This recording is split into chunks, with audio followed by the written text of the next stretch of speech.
would you open source everything today? I probably wouldn't, because I think Hyperliquid is working on insane shit, and I don't think that everything should be open source for the hell of being open source. Right? When you guys were starting out, why did you choose staking? Hyperliquid is an exchange that sometimes processes up to tens of billions of dollars in volume on a daily basis, and they've not paid a $100,000 fee. Phantom integrating Hyperliquid. Oh man.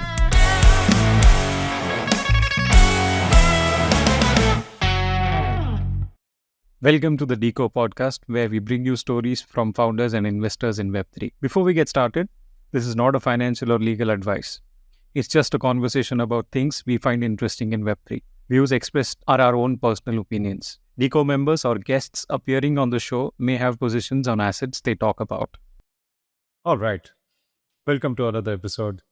Today I have with me Omnia, a co-founder at Kinetiq, which is a native LSD protocol on Hyperliquid. What is all that? I think we'll talk about that. We'll talk about broad markets. We'll talk about Hyperliquid Thesis. We'll talk about staking. We'll talk about how staking was done before Kinetiq and how it will be done after Kinetiq, and lots of things about Hyperliquid. We are recording on July 11th, which is Friday. And by the time this comes out, Kinetiq will probably be live. Welcome to the show, sir.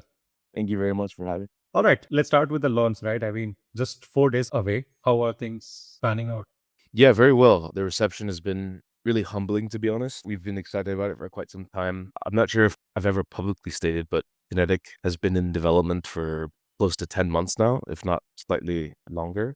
So yeah, I mean, it's obviously pretty surreal, but we couldn't be more excited. And thankfully, users of the protocol couldn't be more excited either. We've chatted with pretty much every possible user, from the most retail of retail to the most institutional of institutional, I guess.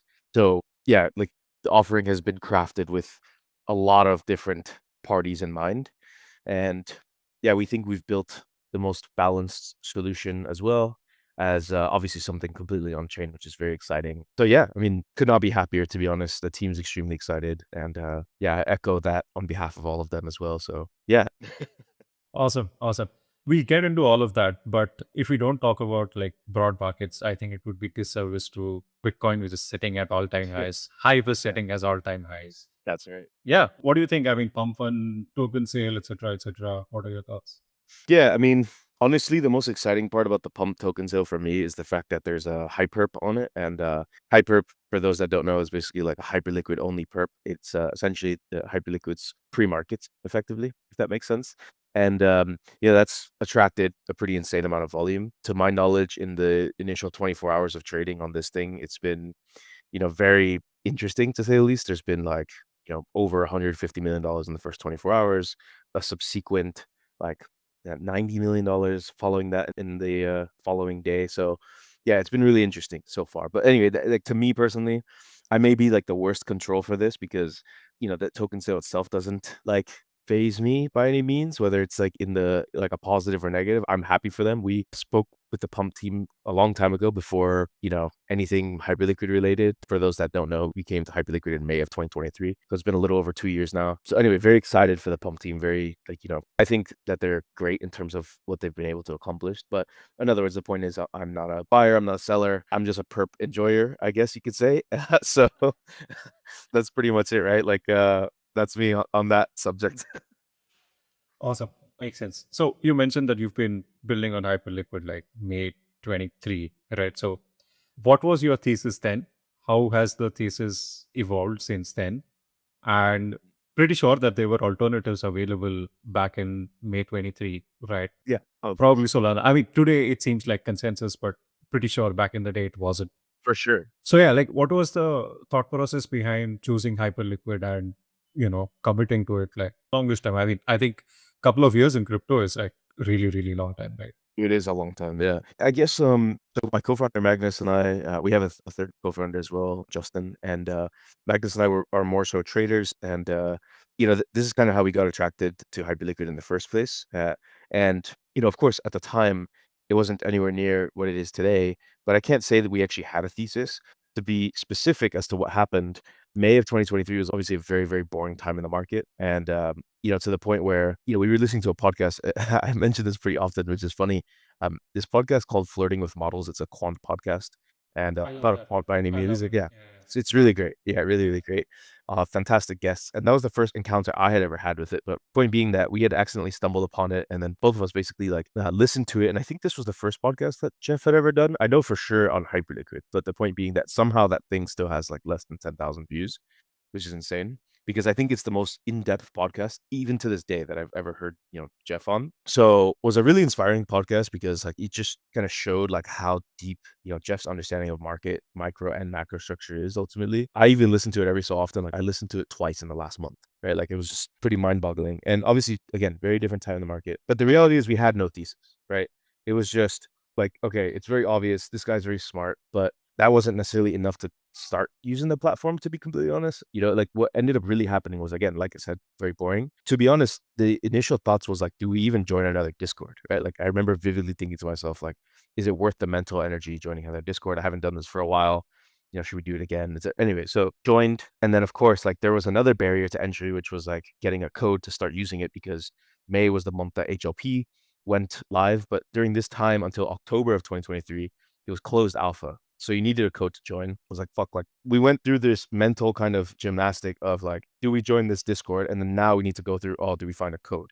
So anyway, there was a couple barriers to entry there, but the point being we got it done. And like somebody was kind enough to share their code. And like funny enough, like a few months ago had ended up doing a space with like completely accidentally, unknowingly, like with who actually gave me the code. So anyway, it was actually super interesting, but just some lore there. And anyway, between May 2023 to April of 2024, it was interesting from a usage perspective. Like I have a very different perp usage kind of capacity than like my co-founder Magnus. Like he's extremely risk off with regards to trading, and I'm extremely risk on with regards to trading. Like how I look at leverage is like, okay, if you have like the maximum leverage available, why use any less? Again, just like kind of like perp trading. So I get to use it, and I brought this perspective of like using it from a most raw user perspective, right? That's what got me so interested in, I guess you could say the perp dex thesis much, much later on. Prior to that, we had both had some investing experience anyway. I worked at a boutique crypto hedge fund on the liquid side and then helped kind of spin off the venture side. So, I had looked into perp dexes before. So I guess you could say we had some, capacity as to like how we could think about these things. But again, like what really drove this over the line, just to go back to this point, was Hyperliquid being built on its own purpose, kind of built L1, right? Like they were building their own thing. It ran on the tender bank consensus mechanism, maximum of 20,000 transactions per second. That was already by itself very interesting. If I had to pick one thing that was a standout for Hyperliquid at the time, that was it. It's built on its own chain, right? And I can't even say it was as much as like, oh, L1 premium. Like that did not exist, right? Like at the time with regards to the Hyperliquid quote unquote thesis. But as I mentioned, like the specific month that I mentioned and the specific year, April 2024, that's when things really changed because Hyper BFT was introduced. This was announced and then shipped to mainnet in 2 weeks after the announcement, which again was just one clue out of the many that would follow and precede that as to like the rate that Wix's team ships is just insane. So Hyper BFT, for those that don't know, is a custom implementation of the hot stuff and essentially has 200,000 transactions per second in production today and has been doing that for well over a year, which is insane. But following this announcement as well came Hyper EVM. It didn't come to mainnet, but it was just announced that it would come at some time.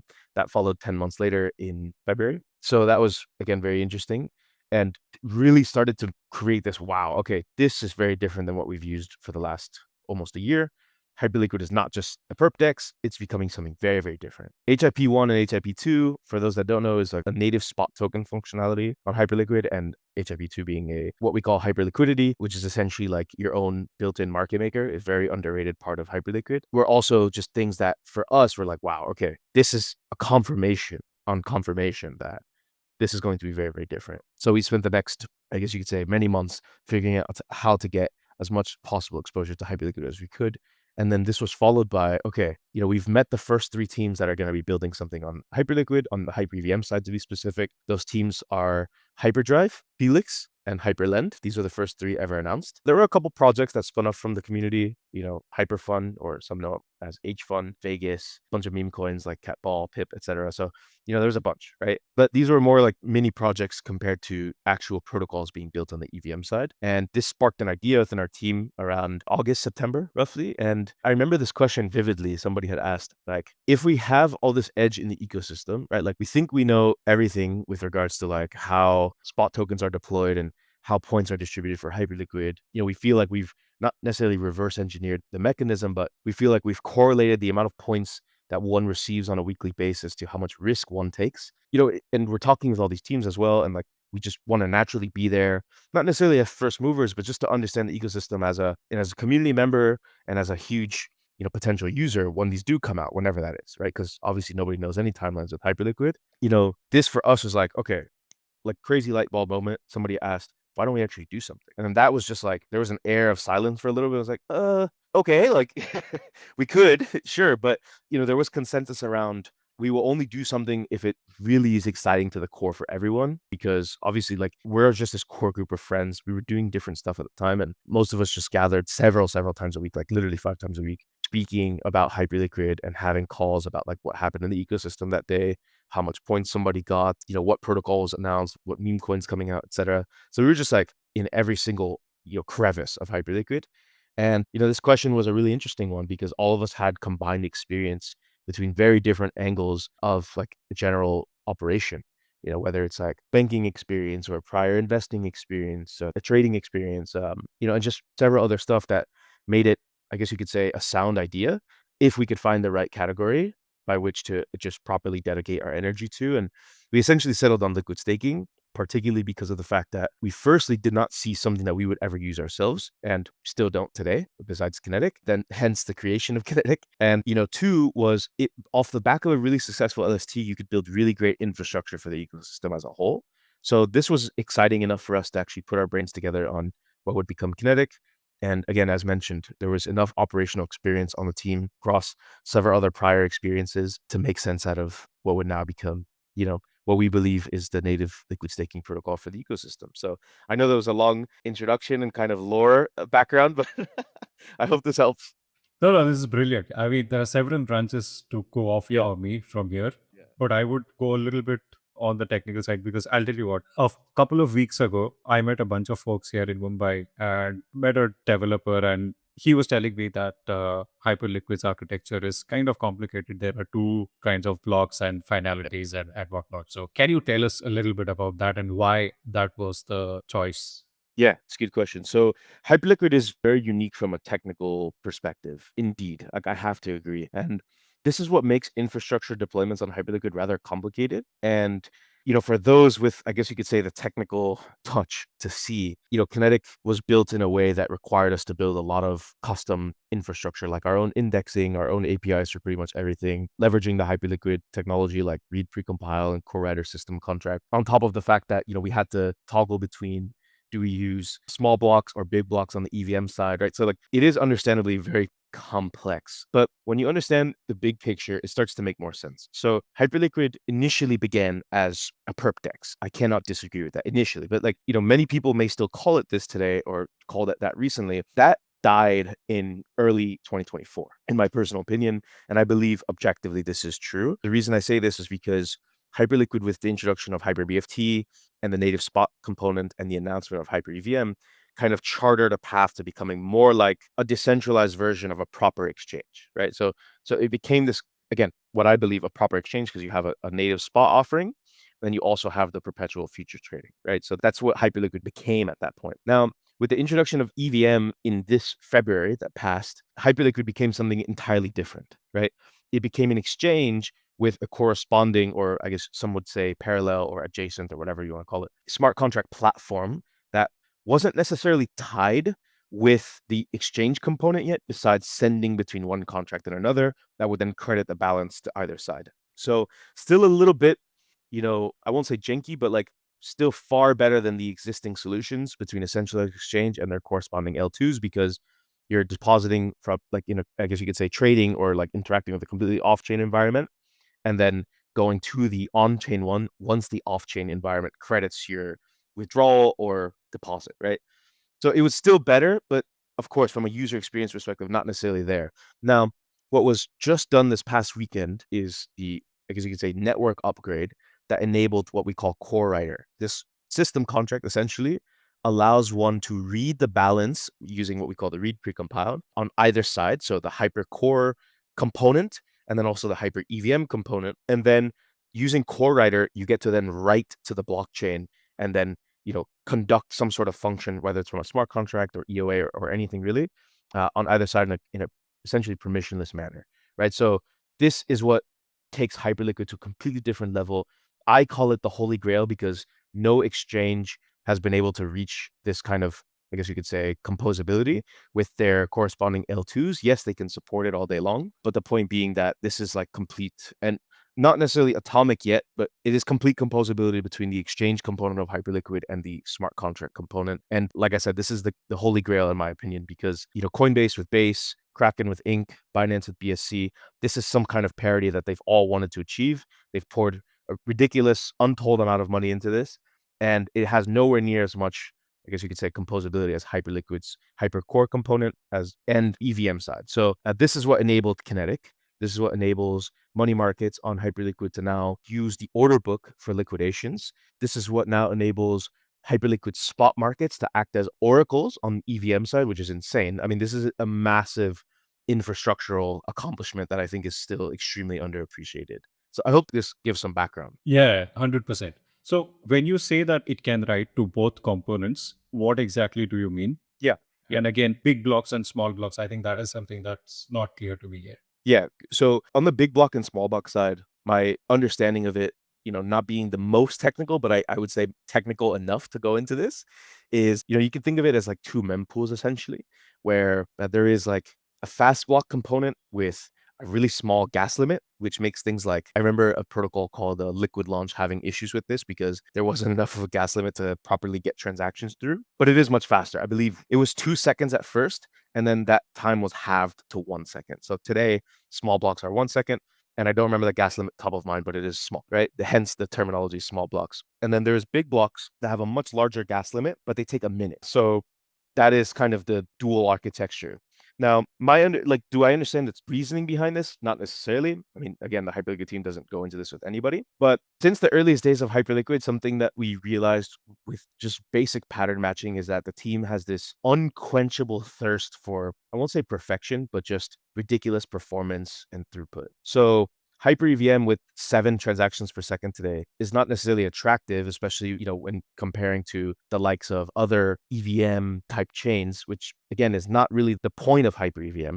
The point of Hyper EVM is composability and to house literally all of finance in one particular corner of the internet. But yeah, the earliest days of Hyper EVM look, I guess you could say, a little bit messy from this technical architecture perspective, just from my own POV, not in a bad way, but because it shows like what is going to come. What I do believe is going to be a massive performance increase, whether immediately or, over the subsequent months ahead. But yeah, I mean, that's my understanding of the current system. I really can't say I understand the reasoning behind this, but I do believe that this is because the architecture between Hypercore and Hyper EVM is novel. Therefore, in order to accomplish this, some trade-offs were made in the short term. So that's my thinking behind it, my reasoning. Yeah. So Hypercore is where the liquidity of the exchange sits, right? That's right. Yeah, and Hyper EVM is where like all the smart contracts, etc., everything else. That's right. Yeah, Hypercore is essentially where all of these parallelized order books between the perp exchange and the spot component as well all live essentially. And then also where staking and eventual governance modules are. So staking exists on Hypercore. This is why Kinetiq needed what we call CoreWriter to actually go live, because of the fact that you cannot stake Hype on the EVM side. You can only stake Hype on Hypercore. So this is what makes Kinetiq this kind of first ever LST to interface directly with an exchange, because it's like if you were able to stake BNB on BSC, right? You can't really do that. You need to stake BNB on Binance, right, in order to get the exchange benefits. So it's as if a liquid staking protocol on BSC, or if Coinbase had a token on Base, was able to ingest these tokens on the smart contract side, like their L2, and then on behalf of the staker, port it over to the exchange and then take advantage of those benefits there, such as staking yield. So Kinetiq is doing exactly this. Right. So does it mean that current staking, like state type, loop type, does it mean that there is some sort of a trust involved in between that, okay, they will take this hype and stake it on behalf of the user? Yeah, anything besides Kinetiq today, and I believe Hyperdrive is also doing their own LST, but everything else besides these two essentially have the ultimate form of trust, which is, my understanding is that it's not even secured by a multisig, it's just an EOA. So yeah, So Kinetiq was, like I said, built for this purpose because of the fact that it's not something that we would personally use. Again, just objectively speaking, this wouldn't be used on Ethereum. Like I wouldn't use it on any other chain. Therefore, on Hyperliquid, we would definitely not use something like this. But yes, the point being that anything pre-CoreWriter is what the Felix team considers, or they termed, an EOA LST, which I think is a perfect way of putting it because that's exactly what it is. And then post CoreWriter, such as Kinetiq, Hyperdrive is going to be using CoreWriter for their LST as well. It is considered a CoreWriter LST, which in short is just a fully on-chain, you could say Hyperliquid enabled LST, if that makes sense. Okay, so currently when I staked, I essentially sent my hype on Hyper EVM to some address, which then took custody of all those hype and put it on Hypercore. Correct. So it's likely sitting in a smart contract, to my understanding, that Right. has some sort of functionality where an EOA can then manage that stake, because there's no other way to do it today. Like we've explored every possible way to do this, and prior to CoreWriter, there's literally been no other way to then take the stake, move it over to the EVM side in a permissionless manner, and then delegate it to validators in a permissionless manner. And then this is what Kinetiq does. Right. Makes sense. Before moving on, I mean, I want to understand the significance of HIPs 1, 2, and 3 because Yep. I haven't found a compelling write-up or whatever which, directly tells me as to, okay, this is what was not possible before HIP1 and this is what you can do with it and so on, right? So yeah, let's just get into it. Yeah. So this is one of the things about Hyperliquid that excites me the most. I think there is a lot of under indexing on HIP1 and HIP2 and a lot of over indexing on HIP3 currently. The reason I say this is just a matter of attention on between the three, but I look at them as all like equal, I guess you could say, contributors to what Hyperliquid is today. And again, the point being that Hyperliquid has very much established itself as like this quote unquote AWS of liquidity, right? Doesn't matter what your use case is, you should be able to use Hyperliquid in some way, shape, or form. And in a lot of ways, this is super interesting because it reduces pressure on the core team to do really anything.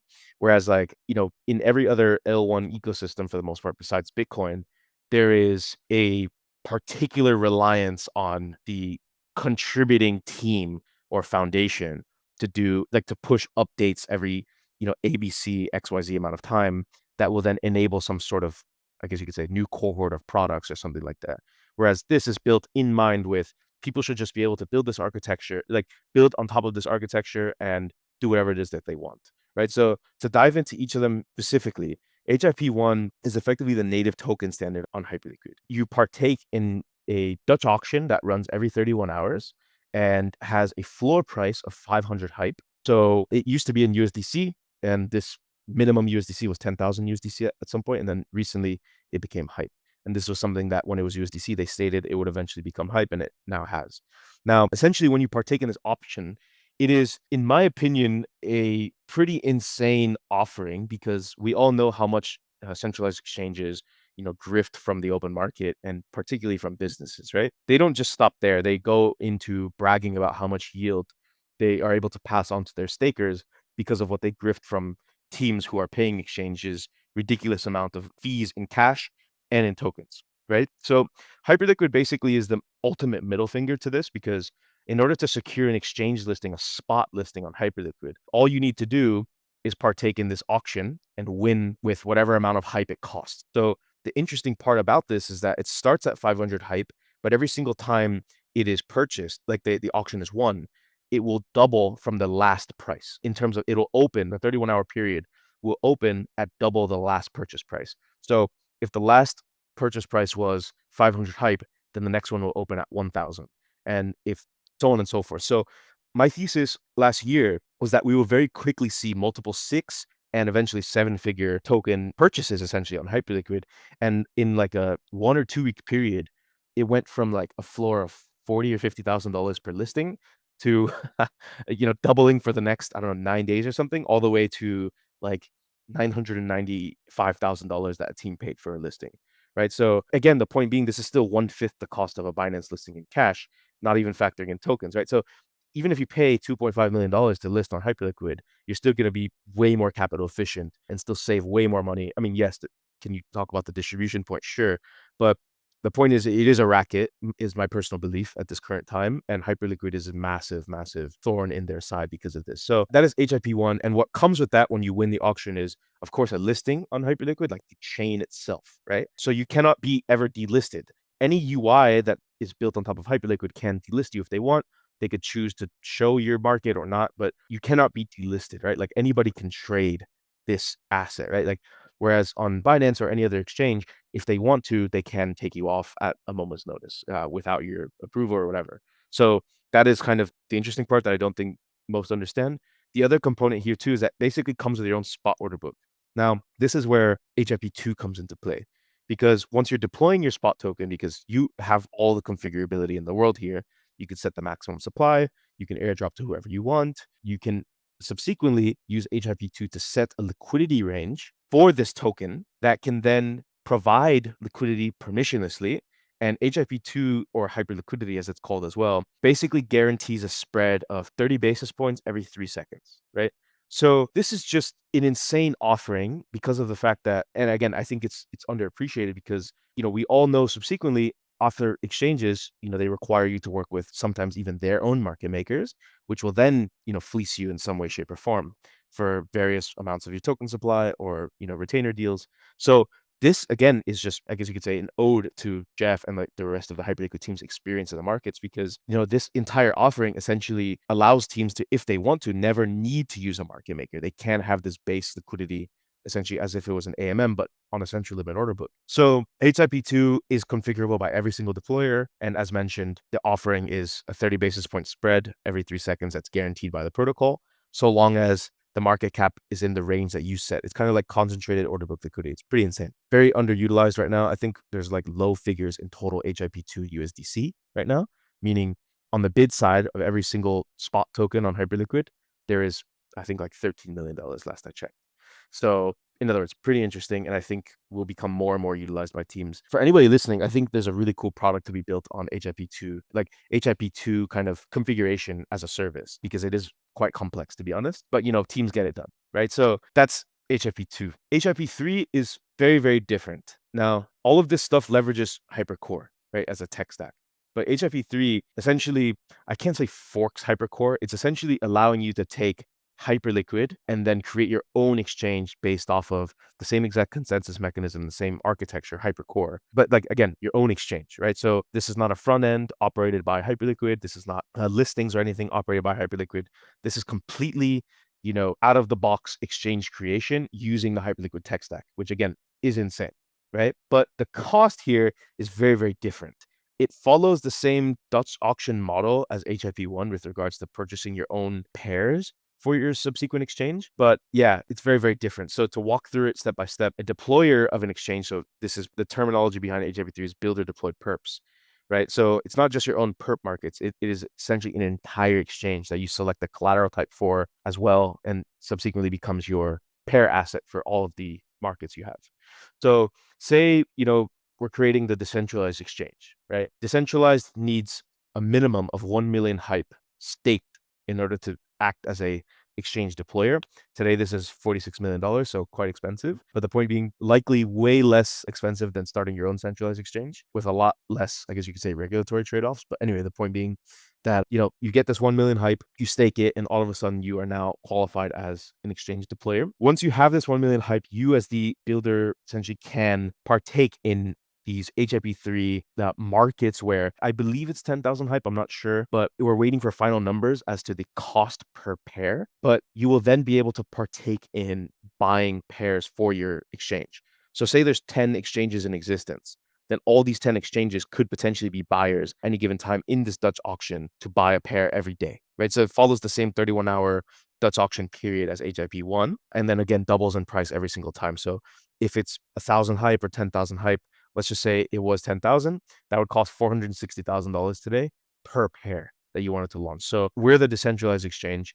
We have our own, as I mentioned, decentralized exchange. We have the 1 million hype that's staked. Yes, but you need more, right? Like say it costs 10,000 hype, you would need per market. Like say we wanted to list BTC market and our collateral type for the whole exchange was USDT. We would then need to essentially pay the 10,000 hype, which today is 460 grand. And then we would then be able to launch we have the right to launch a BTC USDT market on the decentralized exchange, if that makes sense. So then, you can, after this, select what percentage of the fees you take in as the exchange. This is like exchange wide. So there's a maximum of 50% that you as the exchange deployer can take. The same as the spot fee, you can max out the spot fee at 50% of the net fees that you as the spot deployer could take on original Hypercore side. So on HIP3, you could do this as well, right? So you can take 50% of the perp fees, essentially.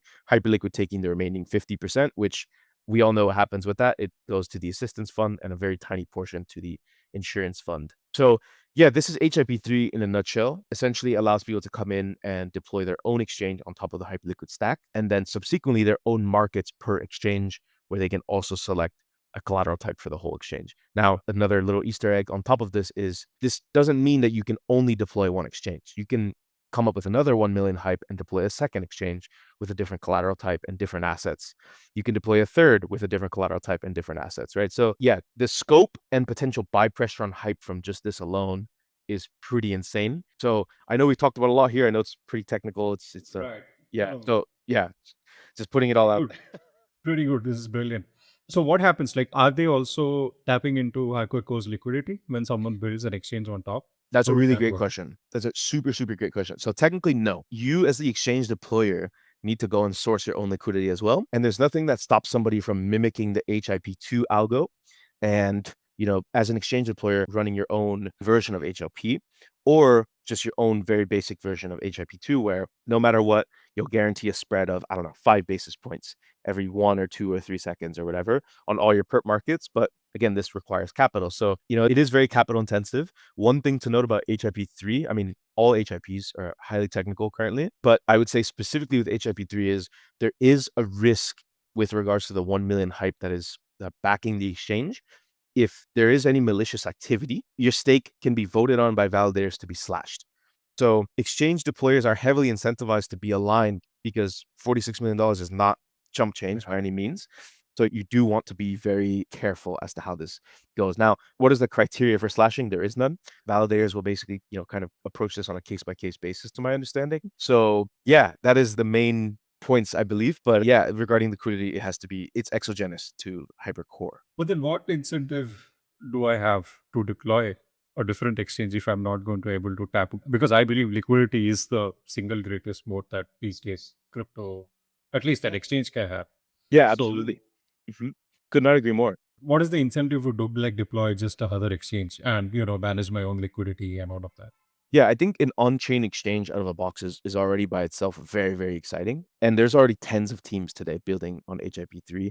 Now, HIP3 is not on mainnet, but essentially they're speccing their products around HIP3's architecture that they can look at already and begin testing. So, we've seen teams like Unit, for example, who's already testing, stonks on chain via perps, right? Which is already pretty crazy. And I don't remember the leverage type that we saw on testnet, but, it is rather thick. So Unit is an example of this. We also see other teams on testnet who are testing pre-IPO markets, perps for these on chain as well using HIP3.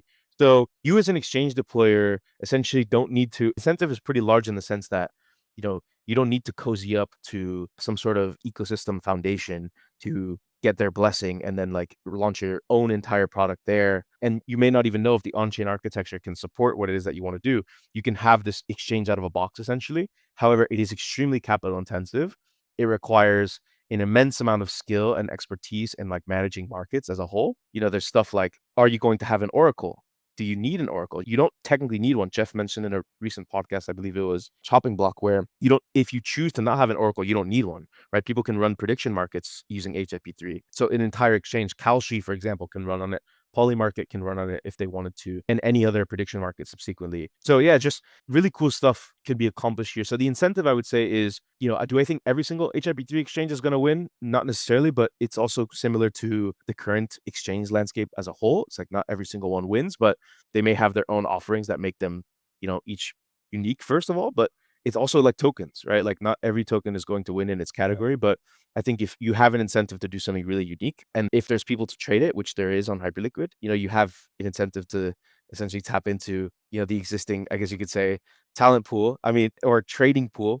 I mean, like I said, I think of myself as like the dream client for Hyperliquid because I go into a perp trade with no risk tolerance, right? Like that's just it's like so so that is an incentive in and of itself, if you will, right? So it's like some people walking into a casino, right? Like they know that they're going to risk a 1 or 2 in 36 chance playing roulette if they're betting on one number, right? So it's kind of this is who you want to tap into as a potential user of your exchange on Hyperliquid. So that's my thinking, at least. Very much brainstorming and spitballing here, but yeah. No, of course. Yeah, this is brilliant. I have a follow-up on HIP2 hyperliquidity. I want to understand how the protocol is guaranteeing 30 basis points every 3 minutes. Yep. So good question. Essentially, using HIP2, it's similar to using an AMM in that context. So you would select the starting market cap at which the liquidity kind of it kicks in. So say it's like 1 million market cap, and then you would also select like the cap by which the liquidity is no longer kind of providing liquidity past that range, like above that range. So say it's like 1 billion, right? I believe that's actually the minimum that you can select, like 1 billion market cap as like the end range, and then you can go above from there. Or that may be the maximum. I'm sorry if I'm getting that mixed up, but the point being that it's very similar to using concentrated liquidity on an AMM. That's like the closest relation that I would have to it. So you would provide tokens to it, so like the ask asset or the quote asset, and then you would also provide the bid side, or that would be the quote asset, and then you would provide like the ask side, some tokens, right? So if I'm a Hyperliquid team, right, and I want to use HIP2, which they used, I think, like 10 basis points of supply for it as like the absolute minimum amount that you can use. I would provide some hype to it as the ask side, and then I would also provide maybe a tiny amount of USDC to it as the bid side.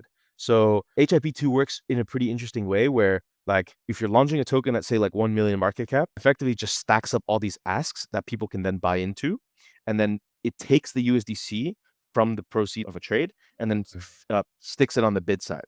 So just like a concentrated liquidity AMM, but on a order book, essentially. Right. Well, that clears a lot of things for me. Thanks a lot for that explanation. Yeah, no problem. Yeah, brilliant. Okay, so when you guys were starting out, why did you choose staking? It's a good question. Yeah, so liquid staking is by far the largest, I guess you could say, category by economic value, I think only outside of money markets. So it kind of competes between like money markets and, liquid staking itself for like the number one spot in terms of economic value in the space. And there's a reason for this, right? People want to use their tokens, right? And if we believe Hyperliquid is going to become this true, global hub for all of finance, Hyperliquid at $40 billion fully diluted today, it's not just cheap. We're not looking at it from a trade perspective, but it's the fact that, from an exchange component, you can use your stake in a lot of really interesting ways. And as we were building at Kinetiq, we found out more and more interesting ways that Hyperliquid has allowed for Hype to be used.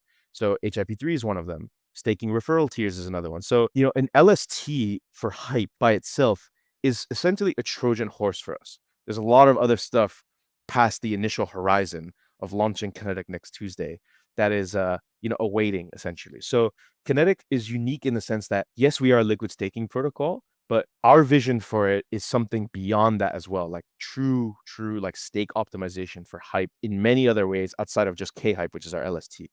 Right. So I hope that makes sense. And this kind of feeds into the thesis I mentioned earlier around why Kinetiq was an interesting idea to us in the first place and really, really got us extremely excited to the core, was because we believe that we can build valuable infrastructure on Hyperliquid outside of just the perfect money Lego, which is K-Hype, right? Essentially because you can earn the staking rewards, obviously the general liquid staking thesis, earn staking rewards and use it in DeFi. There's really nothing like that today for Hyperliquid, and that was needed. So we will solve that problem, and that's the first thing. But building really valuable infrastructure on Hyperliquid subsequently, for example, like MEV infrastructure, whenever that is possible, if it ever becomes possible, is extremely exciting for us. Why that's not possible today is because the node software is completely closed sourced for understandable reasons, and the execution client as well is closed sourced. But we believe that won't be the case forever, and therefore Kinetiq can come and build really valuable infrastructure for Hyperliquid or Hyper EVM that way. And subsequent other ways to optimize stake, essentially. For example, as mentioned, on the HIP3 side, it requires 1 million hype, which is a shit ton of money. And I would be willing to bet that 9 out of 10 teams today that want to do stuff on HIP3 do not have access to 1 million hype. So one of the most attractive offerings for an LST on Hyperliquid is the ability to work with teams in some way, shape, or form to actually provide them with the stake that they need or ask for so that they can run their own exchanges. And this allows for an interesting new source of revenue for an LST that's never existed before. So Kinetiq is really tip of the spear with regards to what is possible for an LST. And in a lot of ways, that's not really comprehended by a lot of people, and that's okay. That's what we're here for, right? So yeah, it starts with an LST, which is for hype and hype alone, K-hype, that is. So it's going to be really fun.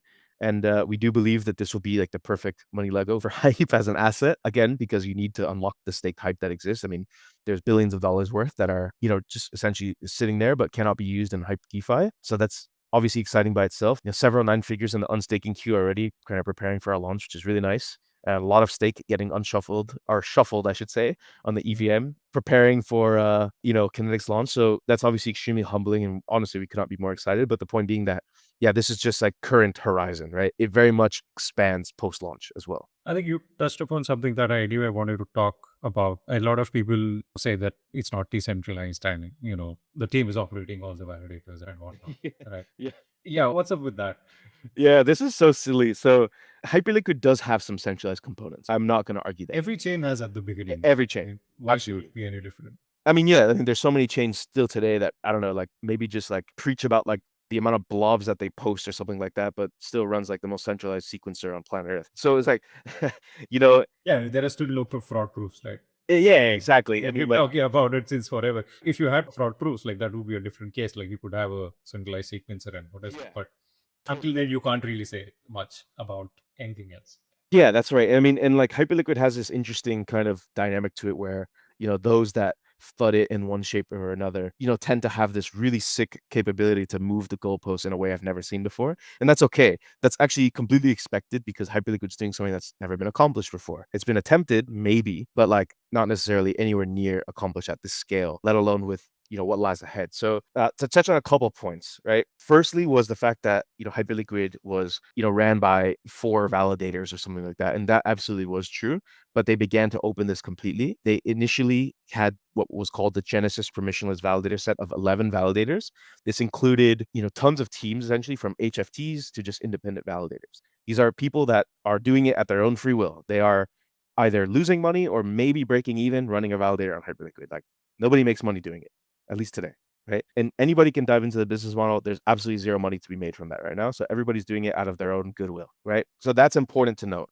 This also included 5 foundation validators, or I should say on top of the 11, so 16 total validators was the state of it at the time of permissionless validators being introduced. Then it was increased to 21, right? So now we had 16 validators who were completely permissionless and doing it at their own will, as opposed to 7 initially. And now it is being increased from 21 to 24 total validators. So 5 of which will be team, and then there will be 19 that are independent. So this centralization thesis of like Hyperliquid managing every single component of it is like withering away in real time. And it's really hilarious to see because now we just see like shifting of the goalpost all the time. And that's okay. As mentioned, it's totally expected. But in the meantime, Hyperliquid is just continuing to eat everybody's lunch, right? From centralized exchanges to deployer activity on its general purpose component. Meanwhile, you have people still parroting it's a perpdex, right? So it's been fun really to see. Maybe one other component that I think is worth touching on as well is the bridge right now. The Arbitrum bridge is still comprised of, I believe, a 3 of 4 or 2 of 3 multisig. I believe that in the future, this will be addressed in a way where some extremely performant validator who has had little to zero downtime will also be included, and this will just continue to increase and increase. There was even some stress testing that was done within the past year by the team to simulate an event where, something was happening on the bridge side, where they actually locked it and essentially tested that all the systems were nominal and it went perfectly fine. So I'm not saying it's bulletproof, of course, far from that. But the point being that I think the team takes security extremely seriously, as was addressed many times over the past, year and beyond. But yeah, it's another thing I will note, and just, I guess you could say, give credit to people that do raise this point, is that communication has never been extremely strong from them. And I think this is what fuels a lot of people's speculation and gets them to lean the opposite way than like a good and productive, optimistic way, because we've seen a lot of shit happen in crypto and like DeFi specifically. So it's understandable the concerns, right? But I think, again, very basic pattern matching shows that the team is extremely competent. They do take this extremely seriously, and in other words, while it is a risk like anything, I do think that if I had to risk something, if I had to risk my protocol being built on a chain, it would be on Hyperliquid, and I would do so comfortably, as everyone can now see, on behalf of our entire team. So I think those are like the initial points on centralization, but I'm not sure if you had any others we should touch on, but I know there's been a lot brought up over the last year specifically, but yeah. Yeah, I mean, that's also right. The what you mentioned, that the client codes are not really open source right now, Yep. and all of those things. Mhm. Yeah, so I think it will be at some point, as mentioned. I don't think it's necessary today, right? If Jeff literally asked us, he's like, "Hey, would you open source everything today?" I probably wouldn't, because I think Hyperliquid is working on insane shit, and I don't think that everything should be open source for the hell of being open sourced, right? Like I think open source stuff, once it's extremely successful, is most impactful, rather than open sourcing for the sake of, like, without a better way of putting it, decentralization masturbation, right? Like I do think that is like it's a very real thing. I think it limits ecosystems a lot, and I do think that the team knows what the hell they're doing for sure. So yeah. Right. I mean, and as long as there is no evidence of malicious intent, Mhm. and the number of teams that are building on the chain just keeps on increasing, Yeah. because they also have a lot to lose, right? If you are Yeah. choosing Hyperliquid to build on, like there's a lot to lose for you. I mean, Oh, there's man. credibility and all of that stuff, but first of all, you're going to lose money Exactly. Yeah. if there are issues. Yeah. So And you made a really good point as well, which is like it goes back to this pattern matching thing. It's like the team has obviously, you know, displayed in unusual, like unusual is kind of an understatement. They've displayed this, I don't even know the best way to put it, but like they've displayed this monstrous amount of benevolence that is just not really common in the space. Yeah, that is like until proven otherwise, I think it's innocent till proven guilty rather than guilty till proven innocent, right? So yeah, it's like you said, there's no malicious intent very clearly. I mean, they've not taken a dollar from the protocol, and it's $400+ million revenues in the last, I don't even know. It's not since the token inception. It's yeah. So yeah, I mean, just ridiculous amount of, like I said, benevolence. And again, if that changes, then happy to adjust my thesis, but I don't think otherwise. Yeah.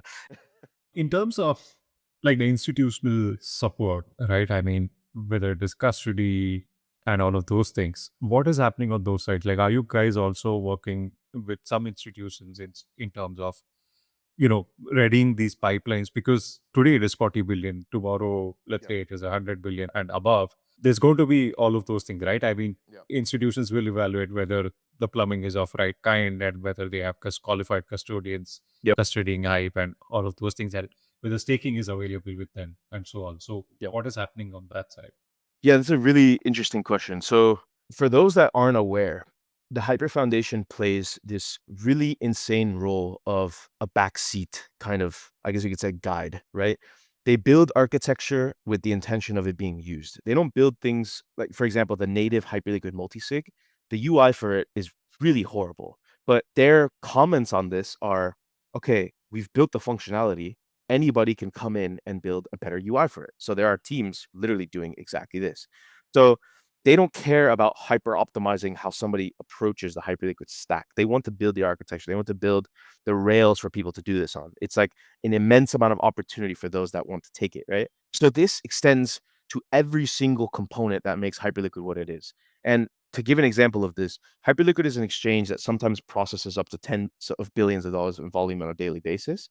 And they've not paid $100,000 fee, which yesterday night they made $600,000 in an hour, right? They've not paid the $100,000 fee to get TradingView integrated on the exchange. Therefore, some of us community members have literally rounded up to pool together funds to lobby TradingView to support it, right? Like this is the extent by which the Hyperliquid team has essentially said, we're not going to pay for any infrastructure. Etherscan, which launched last week out of the blue, nobody knew about this, is a $2 million integration for free. Tether support, I believe, is a $5 million integration, and it's there for free, right? So, I mean, this is just insane. Like, this has not existed in any way, shape, or form before. The only one that's kind of embarrassing that it doesn't exist yet, and obviously clear sign of incompetence, is Circle not supporting, where like 5% of the total USDC supply sits on Hyperliquid, which is just absolutely mental to me. But anyway, the point being that yeah, like this is a good segue into the institutional part where Hyperliquid, again, like they will be a guide and like show institutions that are interested, like, hey, like, yes, this is what's being built. This is how the architecture works, and that's about it. Here are the docs. Please read it. They don't build custom solutions for institutions. So teams like Kinetiq, for example, can and are doing it, right? So we announced pretty recently something called iHype, which is institutional, you know, Kinetiq staked Hype essentially. And this was a really interesting announcement because effectively we've gotten wind of a couple of public companies who are raising, Hype treasuries essentially. I And know Via was one of them, right? yeah, Inovia, which is now Hyperion, was one of them as well. And we've, taken the relationship with them to the next level to even launch a co-branded validator along with Peer 2, who runs the infrastructure. Peer 2 is a Lido validator as well. So yeah, just a ridiculous amount of institutional interest. And now what's really interesting about the institutional appetite for Hyperliquid is that most of it has been permanently sidelined for quite some time. What I mean by this is the lack of custodial support for Hyperliquid has been essentially like the silence has basically been deafening, right? With regards to the support there. But this is rapidly changing. Fireblocks came in and supported Hyper EVM. Again, like to give context as to why, it's not like they didn't want to. It's just that it was very difficult to do this until Hyper EVM came out because Hypercore is completely novel architecture that's completely, again, closed source from an architectural perspective. So you can't really build an integration on something that you don't know how it works. So on top of compliance stuff and whatnot. So Hyper EVM was a lot easier to support because again, it is a general purpose EVM. It's pretty much an up-to-date version of the Ethereum virtual machine with even like EIP 1559 baked in, where all Hype gas fees are burnt essentially. So that was easy to support, right? Or a lot easier, I should say. So custodians like Fireblocks, Copper, Zodia, Anchorage, etc., all know of this and are starting to make moves for this. So, for example, Kinetiq is part of a couple of different teams who are actually paying out of pocket to get some of these custodians over, essentially. And Hyper Foundation essentially is never going to do something like this. So we've taken it upon ourselves to go and do that. And that's exactly as the Hyperliquid team intended. So, as an ecosystem project, I can't say there's responsibility, but the point being that there is a innate desire to want to bring infrastructure like this over to further accelerate the ecosystem. And it requires, having to organize all the logistics yourself or with combination of several teams doing this, which is what's happening with the custodial side. So iHype, to be specific, is a very interesting offering and unique completely actually because of this, where we've combined several merchants like Flowdesk and IMC Trading to essentially allow who are on board as Hyperliquid and have been trading on Hyperliquid for a very long time, extremely intimate with the architecture. It allows them to come in essentially and facilitate the acquisition of Hype for any institution who doesn't have the mandate to do this, and then stake it on their behalf. They can hold this EVM token, iHype essentially, which is completely KYB and like whitelisted for all depositors. Again, only institutions due to compliance purposes. Yeah. Right, that's why you have two different tokens. And Yeah, that's right. So iHype is not publicly available to anybody. You'll essentially need to be whitelisted on the iHype contract to mint it. And therefore, that's where some of these merchants come in to actually facilitate this. And, then the custodians come in where, an institution like Hyperion can come in with Anchorage and then hold iHype in their wallet without ever needing to send USDC to Hypercore, place a limit order in the book, and then stake the Hype, which is a massive screw around. Nice. Yeah. So iHype is a really sick solution for this. And it is the bedrock, essentially, of what can become things like staked Hype ETFs, for example, right? So, yeah, I hope that makes sense. And that's where... Yeah, that's I was also looking into, so currently we looked into two themes. One was like in terms of on-chain primitives, like options have not grown, and we were trying to Yep. look at why that has not happened. That was one. And second was on the institutional side. I mean, a couple of years ago, total RWA market on-chain was about 2 billion, and today that is 25 billion. And things have grown a lot. And one of the interesting things that I saw was BlackRock's Biddle token. You can use that as collateral on Deribit. That's huge. Right? Yeah. That's pretty big. Like, so institutions who hold Biddle can just, use that as collateral and, Yeah. do whatever, like hedge their risks on Deribit or just punt on calls and whatever. Yep. Right? Mm-hmm. So I hype, like when you said that without sending USDC, you can place limit orders on Hyperliquid, I think it reminded me of the kind of capital efficiencies that Biddle is unlocking with, integrations with Deribit and crypto.com. Yeah. So for maximum clarity there, essentially it's like instead of doing the whole trade execution yourself as the institution, you can work with existing merchants who have the mandate and have been on Hyperliquid for a very long time and can guarantee the best trade execution. They can do that on behalf of the institution, who will just ask for a quote and then, choose to work with whoever to essentially get that filled, essentially. And then all they receive essentially is, they transact directly with, the merchant, and they will receive the iHype token. That's basically it. They won't need to, use it for anything other than that, which is incredible, really. And it's a huge unlock for them. iHype isn't live today, but essentially it leverages the K-Hype architecture. We'll ensure that it gets, quadruple audited once again. And just like we did with K-Hype. And then, of course, just make sure that it is, a proper offering on even desks, obviously, like the ones I mentioned, but also with custodians like Anchorage and Fireblock, so forth. So yeah, that's kind of pipeline for that, really. And there's been a lot of interest, thankfully. We've lined up, of course, Does several it also go depositors. live on Tuesday? That doesn't go live on Tuesday, just K-Hype, but there's already the initial interest and hype existing there for when iHype does come out, essentially. Okay. So yeah, you can technically use it in DeFi, but teams will need to build custom integrations for it, because one big thing for institutions is like lack of commingling, right? Like you cannot go and just like partake in a stake pool with like, the general market participant, right? Whether it's a massive whale or, somebody who's slinging around a few hype, right? They need to have a specific kind of ultra compliant solution where it's just them and entities like them in that pool, if you will. So it's a separate stake pool. Of course, Kinetiq TVL, yes, but the point being it's different to K-Hype, which is more of the general, completely open Hype LST, essentially, where you could use it in DeFi and do whatever you want, right? So questions around that, right? What do you think needs to happen for options as an on-chain primitive to grow? Because I understand that the moment you have different strikes and different expiries, you are fragmenting that liquidity. Whereas in POPs, it's one single pool and, everything is in one place. So Yeah. liquidity is not a problem. Yep. But, centralized venues like Deribit definitely have solved this problem. Mm-hmm. Why is it not happening on-chain? Question. I think first of all, perps are just easier by far than options. There's a lot of really eager. No, but see, I believe if you take that argument, you see in traditional equity world, at least in India, I don't know about the US, but in India, the options volume is bonkers. I mean, Really? yeah, India trades. So I think the total stock market is around 5 trillion-ish, if I'm not wrong. And options trading every day I think the volume is around like 3 to 5 trillion Wow. every day. Yeah. Wow. Wow. I'm like completely shocked by that. Wow. Yeah, India have most like some 15th options venue 5 years ago to most like highest traded options venue. Wow. I don't know Wow. what happened in the last 5 years. Yeah. Wow. Yeah, it's Okay. just crazy. It's crazy. Interesting. I need to check whether it was 15th or 5th, but it was definitely not the first. But today Yeah. it beats like major markets like US as far as options are concerned.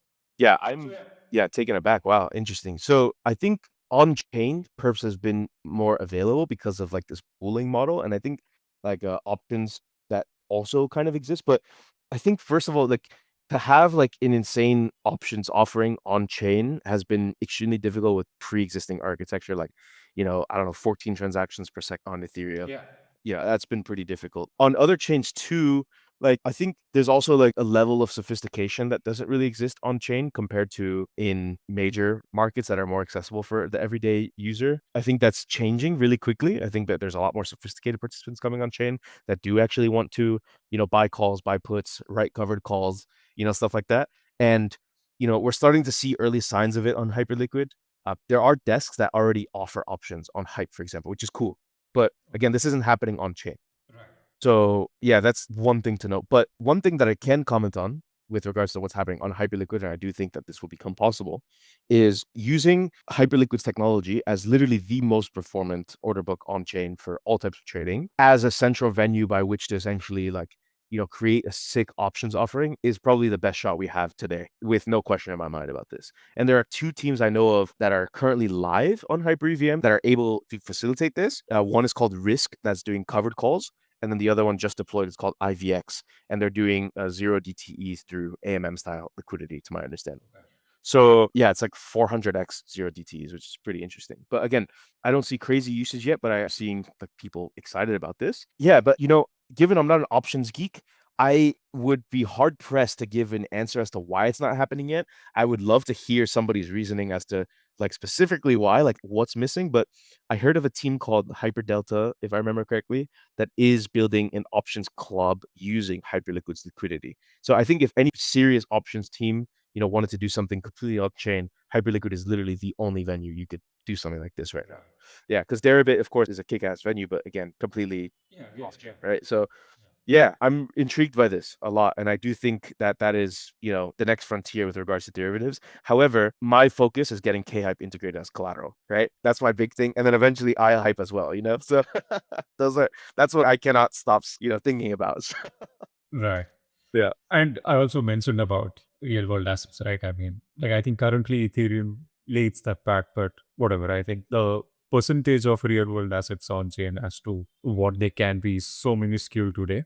Yeah. Even though it has gone from 2 billion to 25 billion in a couple of years, I still think it's not even a drop in the bucket, right? I mean, there is way more assets that can come on chain. So is there something happening on Hyperliquid related to this? I think you mentioned a team which will bring stocks Yeah. trading on chain and all of that. But Yeah. what are your broad views on this as a trend bringing or tokenizing assets? As we know, Larry Frank and everyone keeps talking about what is happening on. Yeah, this is something I've never seen mentioned before by anybody, but there was a really cool protocol on Solana called Parcel that allowed for Yeah. real estate asset Yeah. trading and or like asset trading per market. It was like Miami real estate or like other markets over the world then.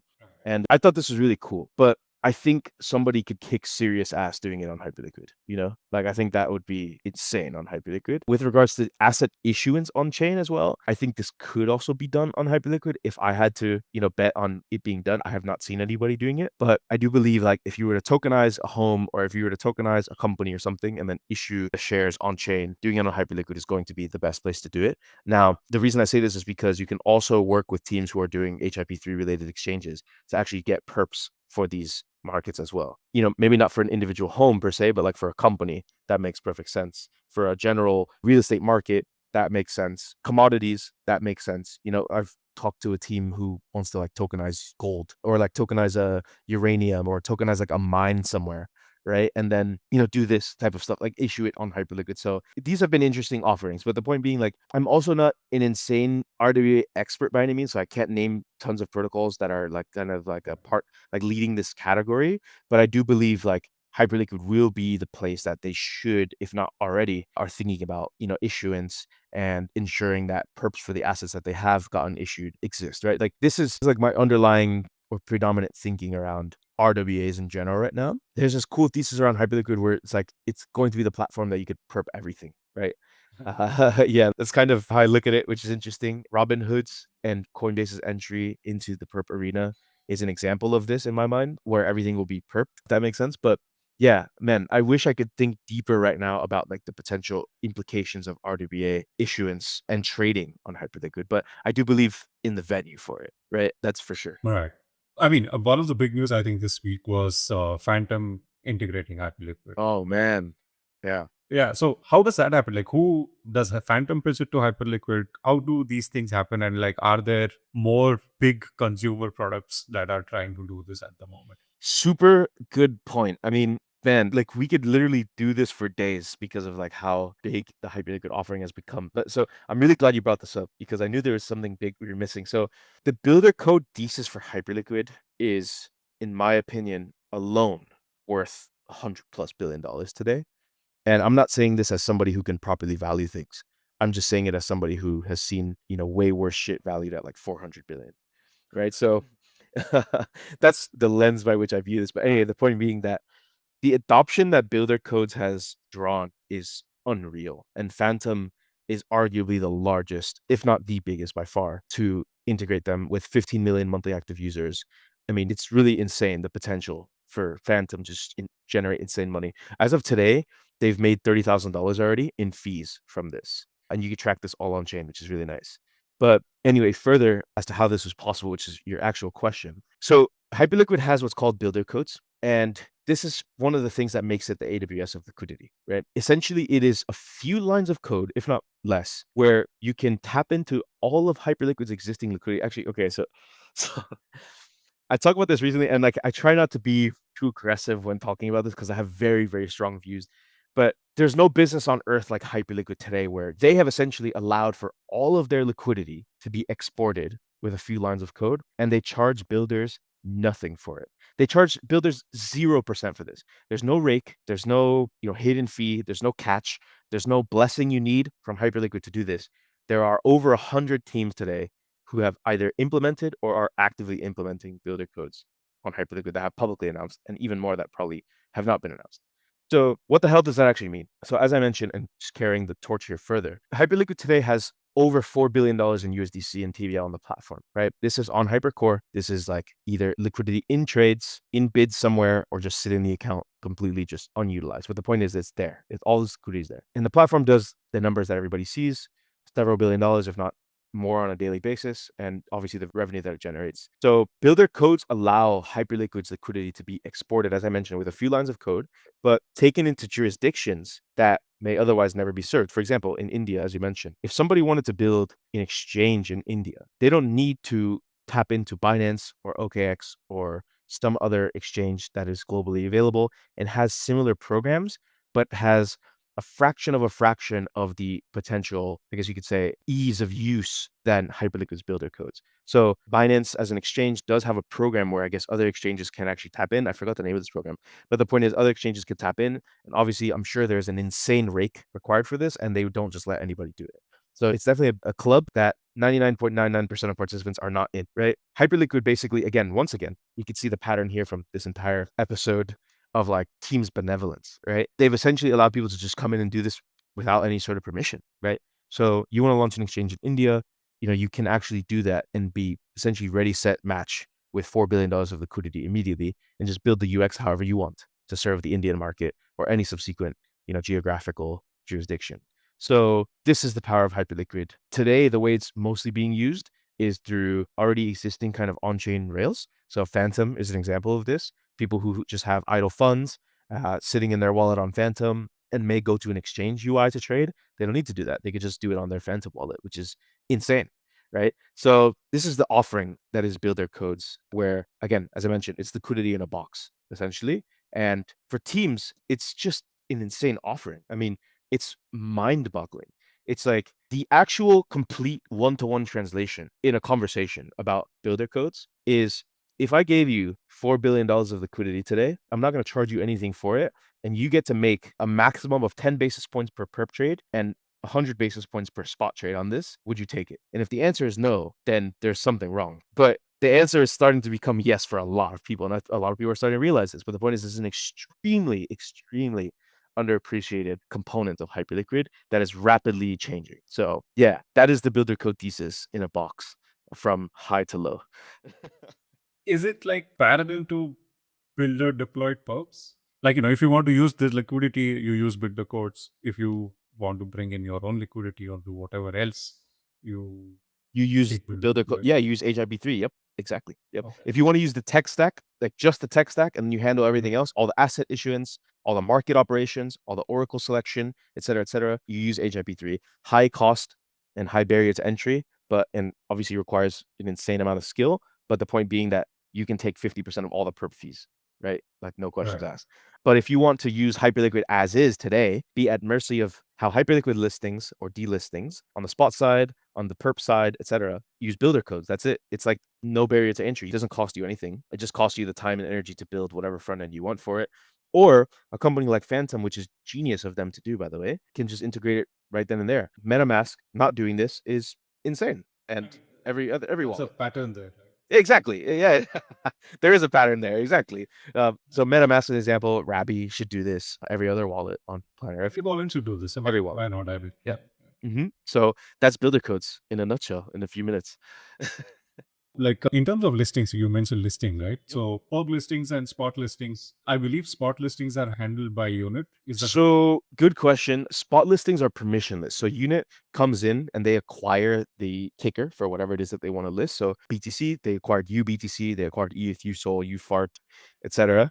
And then they can come and issue that asset on Hyperliquid without permission of the team. So it's not like they handle spot listings. Spot listings are completely permissionless, but Hyperliquid displays it on their front end, essentially, which is kind of like how any spot listing is handled right now. So, you guys can deploy a token right now and it'll show up on Hyperliquid by the end of the day, like whenever you deploy it, essentially. So yeah, they don't handle spot listings. Unit doesn't handle all spot issuance either.